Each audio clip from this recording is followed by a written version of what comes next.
Hi there, I'm Max King, and welcome back to another edition of Monday Night Movie. Today we're talking about the adventures of Sherlock Holmes' smarter brother.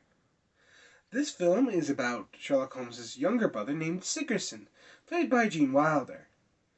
Now he's assigned by his brother Sherlock, played by Douglas Wilmer, the case of Jenny Hill, played by Madeline Kahn, who is being blackmailed by evil opera singer Gambetti, played by Dom DeLuise.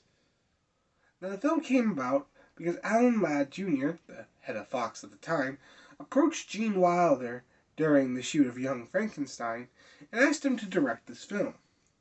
Now, Mel Brooks had told Gene Wilder previously that Wilder would inevitably want to direct a film because he was now writing for films, and inevitably a writer wants to direct to protect what he has written.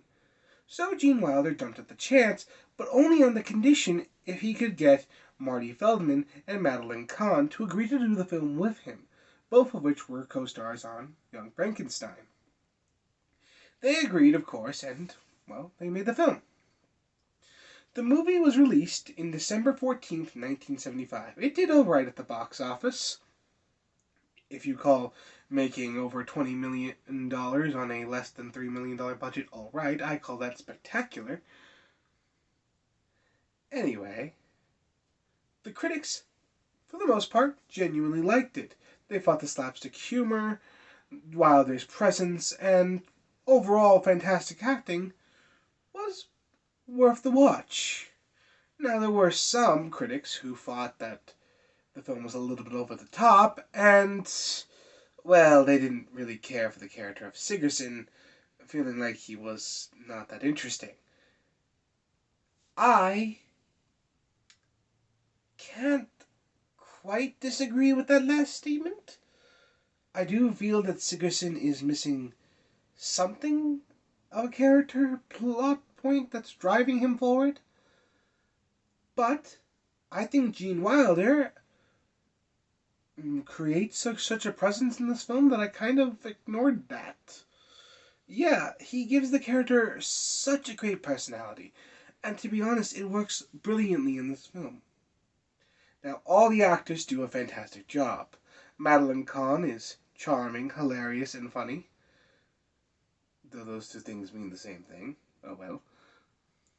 Dom DeLuise is, as always, hilarious. But the star, well, the standout, the star is obviously Gene Wilder, the standout for me is Marty Feldman as Sacker. He's a fantastic character, and basically who Sacker is in the film is he's the one who joins Sigerson on his journey, and his gimmick, if you will, is that he has a fantastic auditory memory that allows him to recall conversations exactly as they had happened. Now, what makes this character so interesting is Marty Feldman's performance. He gives the character such wonderful facial expressions that makes the character stand out and hilarious. I really enjoyed every moment he was on screen, and his chemistry with Wilder is perfection in motion. Now, as for the comedy being over the top, well, they aren't wrong. But I love that. I love over-the-top comedies, and I love when a comedy isn't afraid to go wacky and extreme. Well, this film does that. It never ceases to surprise me. For example, there is a scene in the early parts of the film where, for some odd reason, the three leads, Marty Feldman, Gene Wilder, and Madeline Kahn, are in a room, and for some reason or another, they decide to break out into song, specifically the Kangaroo Hop. No, I am not joking. That actually happens. It happens about 5 minutes into the movie, and yes, it's very jarring and out of nowhere. But I still laughed, and that was the point. I get why someone would be turned off by that, but for me, I couldn't love it even anymore. I loved it. I fell right on the floor laughing.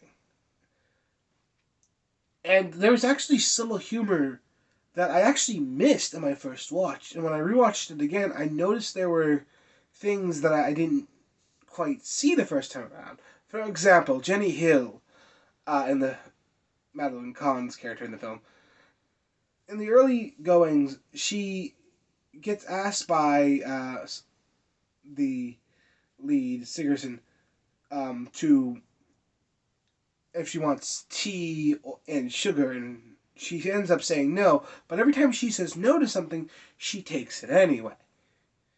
I didn't notice that the first go around, but I noticed it the second go around, and I actually got a decent chuckle out of it.